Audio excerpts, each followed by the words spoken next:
네, 여러분 안녕하십니까. 이번 영상에서는 증자에 대해서 영상을 제작해 보겠습니다. 증자는 이제 유상증자와 무상증자가 있거든요. 이렇게.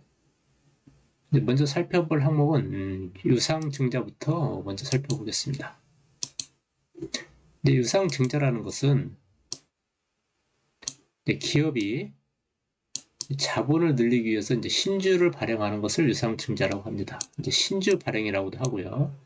이제 유상증자 방식에는 이제 주주 배정, 삼자 배정, 일반 공모가 있고요.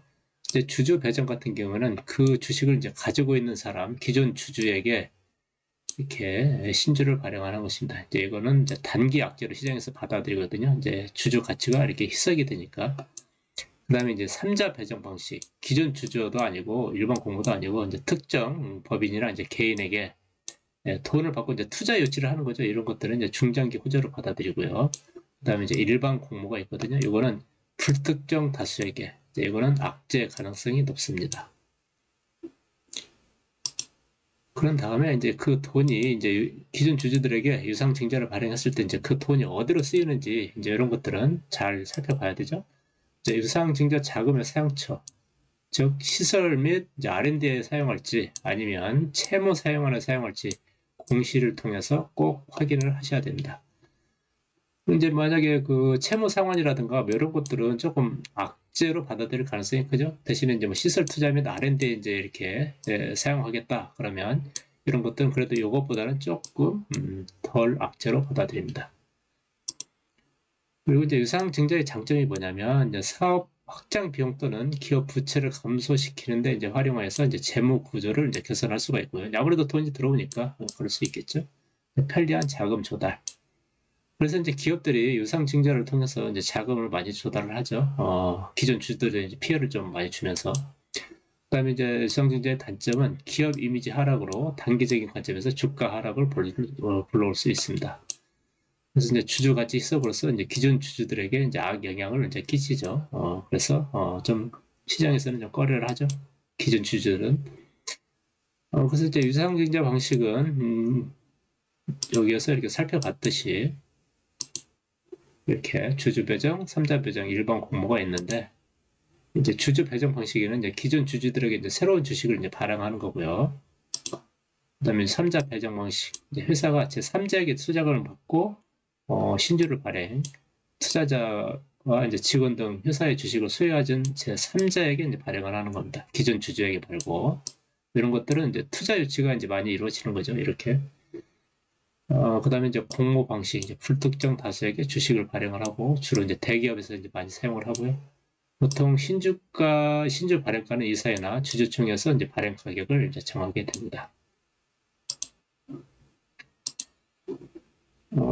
이제 그 다음에 이제 유상증자를 살펴봤으니까 이제 무상증자를 한번 살펴볼게요. 이제 무상증자는 그냥 말 그대로 이제 공짜로 나눠준다는 얘기죠. 이제 돈을 많이 벌었다든가, 뭐 유보금이 많이 쌓였다든가, 그래서 이제 주식을 발행해서 기존 주주들에게 가진 지분에 비례해서 주식을 무료로 이제 나눠주는 것입니다. 단 이제 무상증자는 기존 주주가 아닌 제3자에게 주식을 발행할 수가 없습니다. 요거 제3자에게 발행할 주식할 수가 없다.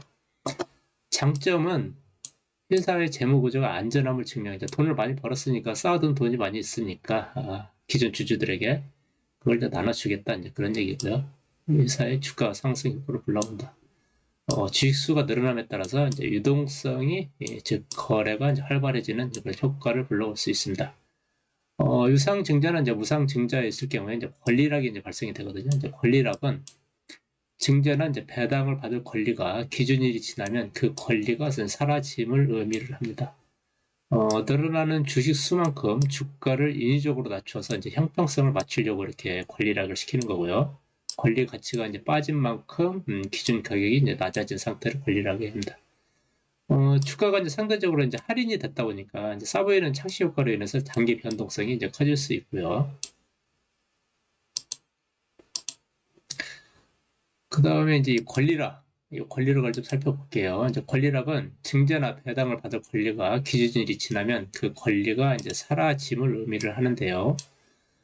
늘어나는 주식 수만큼 주가를 인위적으로 낮춰서 형평성을 맞추는 이런 권리락, 권리가 빠진 만큼 기존 가격이 낮아진 상태를 의미를 하는 거고, 앞전에서 살펴봤듯이 이제 주식은 이제 싸 보이는 착시 효과로서 단기 변동성이 이제 커질 수 있다.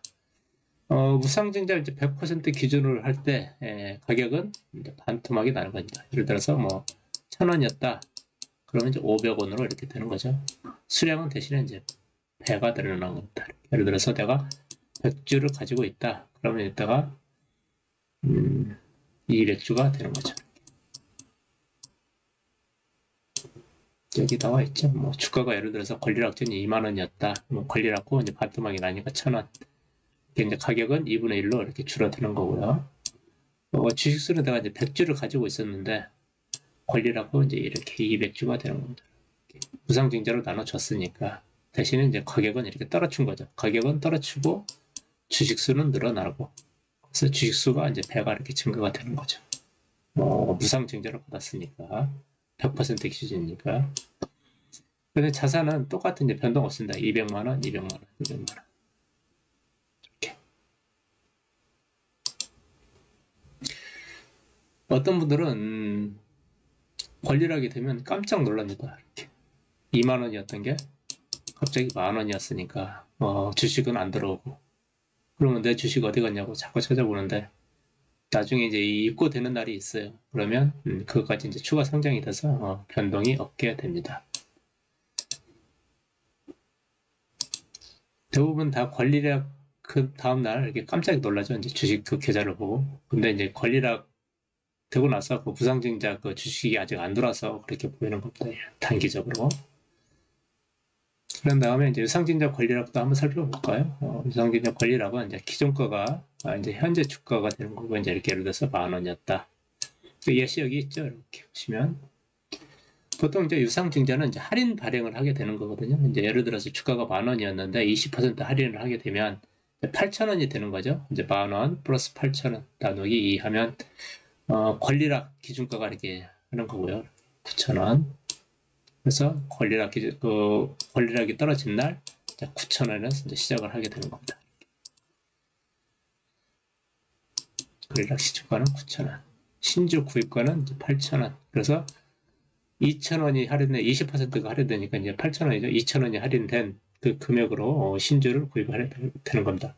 그래서 이제 이 돈을 납입을 해야 되는 이제 기존 주주들은 그러니까 그 유상증자 그 날짜가 있거든요. 기준일이. 그러면 그 날짜까지 기존 주주들은 이거를 유상증자를 받을 건지 아니면 난 유상증자 받기 싫어 그러면 그 기준일 전에 팔아버려야 됩니다. 근데 이 유상 기준일이 지나서 이 돈을 납입하지 않고 그냥 가만히 있으면 이제 실권주가 되는 거죠. 유상증자를 받지를 못하는 거죠. 그리고 또 이 가격이 또 할인된 만큼 또 손해를 보게 되는 거죠. 그래서 확실하게 받지 않을 거면 유상증자를 이 기준일 전에 팔고 나가야 되는 거죠. 근데 아니다. 나는 유상증자를 받겠어. 그러면 기준일이 지나서 그러면 이제 유상증자 받을 권리가 생긴 거거든요.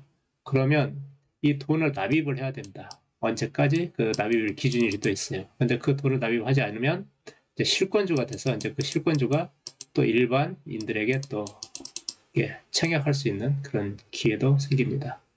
그래서 이제 유상증자 이 공고가 나면 나는 이 유상증자를 받을 것인지 말을 것인지 대부분 다 이제 안 받고 이렇게 기준일 전에 다 팔고 나가거든요. 그래서 주가가 또 이렇게 희석되는 의미도 있지만 이런 의미에서 또 떨어지기도 하고 그래서 시장에서는 유상증자를 굉장히 악재로 받아들입니다.